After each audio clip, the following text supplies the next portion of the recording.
دیہات کے اندر ایک گاؤں تھا، وہاں کا ایک لڑکا انجینئر بن گیا تھا۔ بہت زیادہ اس کے ماں باپ نے اسے پڑھایا، اچھی تربیت کی، انجینئر بن گیا۔ تو ایک دن اس کی ماں کہنے لگی، بیٹا اب تو تمہیں نوکری بھی لگ گئی ہے، اچھی پوسٹ مل گئی ہے، کیوں نہ ہم تمہاری شادی کروا دیں؟ مجھے یہ بتاؤ، کیا تمہارے دل میں کوئی ہے؟ کیا تم چاہتے ہو کہ تمہاری ہی پسند سے شادی ہو؟ اس کے باپ نے بھی پوچھا تو اس نے کہا، میری پسند تو کوئی نہیں ہے، میں نے تو ایسا کوئی کام کیا نہیں ہے، اور جس میں تم لوگ راضی ہو اس میں ہم بھی راضی ہیں، جو تمہاری پسند ہوگی وہی ہماری پسند ہوگی۔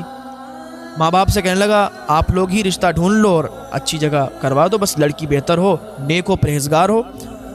ماں باپ نے رشتہ ڈھونڈا، شہر کی امیر خاندان کی لڑکی تھی، نیک تھی، پرہیزگار تھی، یہاں تک کہ اس کی شادی ہو گئی۔ شادی ہونے کے بعد اس کو کچھ زیادہ جب کام آنے لگا لڑکے کو، تو لڑکے نے ایک دن اپنی ماں سے کہا، ماں اب یہاں سے کام ہو نہیں پاتا ہے، آپ لوگ بتاؤ ہم کیا کریں؟ گاؤں سے اگر کام ہم کر رہے ہیں تو ہمارا وقت زیادہ جا رہا ہے، اگر آپ لوگ اجازت دیں تو ہم شہر میں رہ لیں جا کے، اور بیوی ہماری یہیں رہے گی گھر پہ ہی گاؤں میں۔ تو اس کے ماں باپ نے کہا، بیٹا تم شہر میں جاؤ، ایک گھر بنا لو اور بیوی کو بھی وہیں لے جاؤ، تم وہاں رہو گے، بیوی یہاں رہے گی تو کچھ بات نہیں بنتی، بیوی بھی تمہارے ساتھ رہے گی، لے جاؤ اس کو، اچھی ہے، نیک ہے، بس یہ خیال رکھنا۔ اس کی ماں نے جب اتنا کہا تو اس نے کہا، ٹھیک ہے ماں، ہم شہر میں جا کے گھر بنا لیتے ہیں، پھر اپنی بیوی کو بھی وہیں لے جاتے ہیں۔ وہ شہر چلا گیا، شہر میں جا کے اس نے ایک اچھا گھر بنایا، اور گھر بنانے کے بعد اپنی بیوی کو بھی وہیں رکھنے لگا۔ تو ماں ہوتی ہے نا، اس کو کتنا پیار ہوتا ہے اپنے بچوں سے۔ اس نے یہ سوچا تھا کہ یہ جب شہر جائے گا تو میری یاد تو اس کو رہے گی نا، ہماری یاد آئے گی، باپ کی بھی یاد آئے گی، ماں کی بھی یاد آئے گی، تو ملنے کے لیے جلدی آ جایا کرے گا۔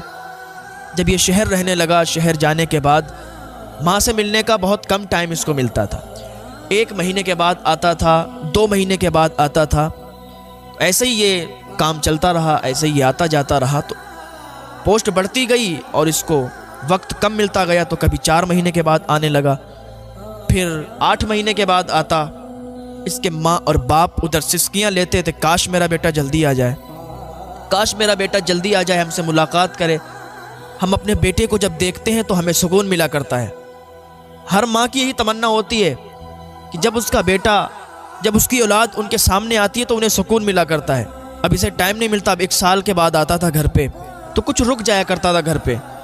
تو ایک دن اس کی بیوی بولی کہ آپ گھر پہ جاتے ہو، بالکل گھر پہ ہی ہو کے رہ جاتے ہو، ماں باپ سے ملنے جاتے ہو، بس تھوڑی دیر ملا کرو، واپس چلے جایا کرو، آپ تو وہیں جا کے بیٹھ جاتے ہو، 2-2 3-3 دن کے بعد آتے ہو، آپ کو تو ہماری کوئی فکر ہی نہیں ہے، ادھر ماں باپ سے ملتے ہو، ادھر ہم کو بھول جاتے ہو، کیا میں تمہارے لیے کچھ نہیں ہوں؟ ماں باپ ہی تمہارے لیے سب کچھ ہیں۔ اس نے کہا، بیوی ذرا صبر کرو، گھر پہ جاتا ہوں، ماں باپ سے ملاقات ہوتی ہے تو دل باغ باغ ہو جاتا ہے۔ بیوی بولی، ماں باپ سے ملتے ہو جا کے، ماں باپ سے دل باغ باغ ہوتا ہے؟ اس نے کہا، ایسی بات کر رہی ہو، وہ ہمارے ماں باپ ہیں، انہوں نے ہماری بچپن سے پرورش کی، اور دیکھو کتنے نیک ہیں، ہم تو یہاں اکیلے رہنے کے لیے آئے تھے، میرے ماں باپ نے کہا کہ اپنی بیوی کو بھی لے جاؤ، تبھی تمہیں ساتھ میں لائے۔ تو بیوی بولی، اچھا ٹھیک ہے، اپنے ماں باپ ہی کی پچھ بھرو گے، اپنے ماں باپ کی طرف سے ہی بولو گے، کوئی بات نہیں ہے، جاؤ خوب رہو جا کے ماں باپ کے گھر۔ بیوی ناراض ہو گئی، چلی گئی کمرے میں۔ وہ لڑکا گیا، اس کو منایا، کہا، کیا بات ہے، کیا چاہتی ہو؟ اس عورت نے کہا، تم اپنے گھر جلدی جلدی نہیں جاؤ گے، بس تھوڑی دیر کے بعد واپس چلے آؤ گے، 1 گھنٹہ بیٹھو گے، واپس چلے آؤ گے۔ اس نے کہا، ٹھیک ہے، گھر پہ یہ بول دیں گے کہ ہمیں مصروفیت زیادہ ہے۔ اس کی ماں بھی ادھر تڑپتی تھی، اس کی ماں بھی ادھر سسکتی تھی، اس کا باپ بھی تڑپتا تھا کہ میرا بیٹا پردیش اتنی دور رہتا ہے، کاش وہ جلدی جلدی آ جائے ملاقات کرنے کے لیے، لیکن بیٹے کو کوئی فکر نہیں تھی ماں باپ کی۔ ابھی اس کو لیٹر پیڈ آیا، اس پر لکھا ہوا تھا کہ اس کی پوسٹ تبدیل کی گئی ہے اور سعودی عرب میں اس کو کام دے دیا گیا ہے۔ اب یہ بیوی کو بھی چھوڑ کر، ماں باپ کو چھوڑ کر سعودی عرب چلا گیا۔ سعودی عرب گیا، جانے کے بعد وہاں یہ کام کرتا رہا، کچھ سال وہاں اس نے کام کیے، تو اس نے سوچا کہ یار اتنے مقدس جگہ آئے ہوئے ہیں تو چلو عمرہ کرنے کے لیے چلتے ہیں۔ عمرہ کرنے کے لیے گیا، واپس چلا آیا، کئی عمرے اس نے کر ڈالے، لیکن اسے خواب میں دکھائی دیتا تھا کہ تیرا عمرہ قبول نہیں ہوا۔ کافی عرصہ تک یہ سعودی میں رہا اور عمرے کرتے رہا، لیکن اسے خواب میں یہی دکھتا تھا کہ تیرا عمرہ قبول نہیں ہوا، تیرا عمرہ قبول نہیں ہوا۔ تو ایک دن یہ گیا مکہ اور کعبہ شریف کے سامنے بیٹھ کے رونے لگا، گڑ گڑانے لگا، تیز بلند آواز میں دعا کرنے لگا گڑ گڑا رہا تھا، رو رہا تھا، تو ایک اللہ کے ولی تھے، انہوں نے پوچھا اے انسان، اے شخص کیوں روتا ہے، کیوں تو رو رہا ہے، کیوں گڑ گڑا رہا ہے؟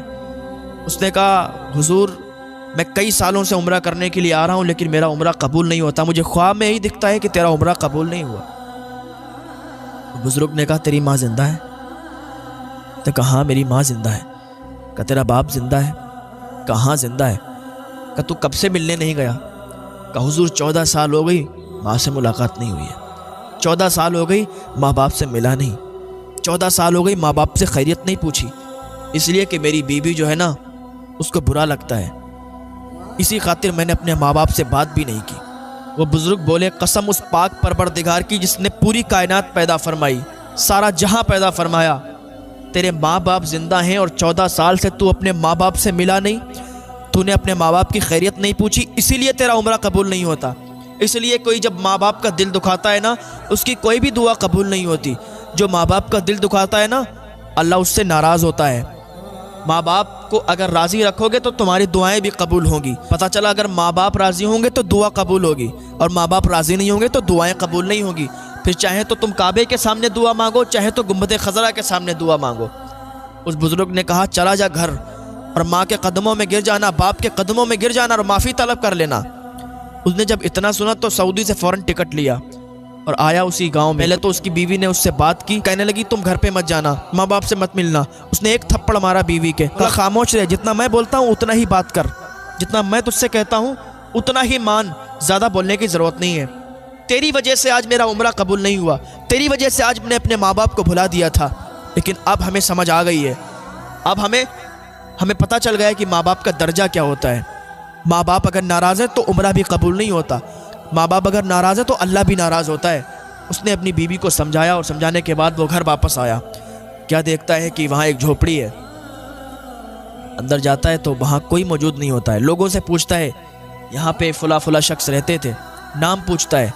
ایک بچہ ملا تو بچے نے کہا یہاں پر جو صاحب رہتے تھے نا ان کا انتقال ہو گیا ہے، ایک ان کا بیٹا ہے جو بہت ناکارہ ہے، باہر کام کرنے کے لیے گیا، 14 سال ہو گئے گھر پہ واپس نہیں آیا۔ اس کا باپ تڑپتا رہا اپنے بیٹے کی یاد میں کہ کب میرا بیٹا آئے گا اور مجھ سے ملاقات کرے گا۔ اس کے باپ نے تڑپتے تڑپتے جان دے دی کہ میرا بیٹا آئے گا اور مجھ سے ملاقات کرے گا۔ اپنے بیٹے کی محبت میں اس کا باپ مر گیا۔ اس بچے کو نہیں معلوم تھا کہ یہ وہی لڑکا ہے، یہ وہی اس کا بیٹا ہے کہ جس کی یاد میں، جس کی محبت میں اس نے باپ نے تڑپ تڑپ کر جان دے دی تھی۔ وہ لڑکا کہتا ہے ایک بوڑھی خاتون بھی ہے جو اب اندھی ہو چکی ہے، بہت ضعیف ہو چکی ہے، اور وہ اپنے بیٹے کو یاد کرتی ہے کہ میرا بیٹا آئے گا، آئے گا، میرا بیٹا ضرور آئے گا۔ یہ ادھر سوچ رہا تھا کہ کاش میری ماں مجھے بھگا نہ دے، میری ماں مجھے واپس نہ کر دے، میری ماں مجھ سے ناراض نہ ہو، لیکن ماں تو ماں ہوا کرتی ہے۔ بیٹا اگر ماں کو لاکھ تکلیفیں دے دے پھر آ کے ماں کے قدموں میں گر جائے تو ماں اسے معاف فرما دیا کرتی ہے۔ یہ گیا جھوپڑی کے اندر، ماں بیٹھی ہوئی تھی، ماں کی طبیعت بہت زیادہ خراب تھی، ماں دعا کر رہی تھی اے اللہ میرا بیٹا جہاں بھی ہو اسے میرے پاس بھیج دے، اے اللہ میں اپنے بیٹے کو دیکھنا چاہتی ہوں، میں نے اپنے بیٹے کو معاف کر دیا ہے، وہ جب بھی آئے گا نا میں اسے اپنے گلے سے لگا لوں گی، اے اللہ میرے بیٹے کو مجھ سے ملا دے۔ اتنا بھی دعا کر ہی رہی تھی کہ اس کا لڑکا آگے بڑھا، ماں کے قدم چومے، ماں کے پیر پکڑے اور کہا ماں دیکھ میں آ گیا ہوں، ماں دیکھ تیرا بیٹا آ گیا ہے۔ اس کی ماں نے جب آواز سنی بیٹے کی، کہنے لگی بیٹا تو کہاں چلا گیا؟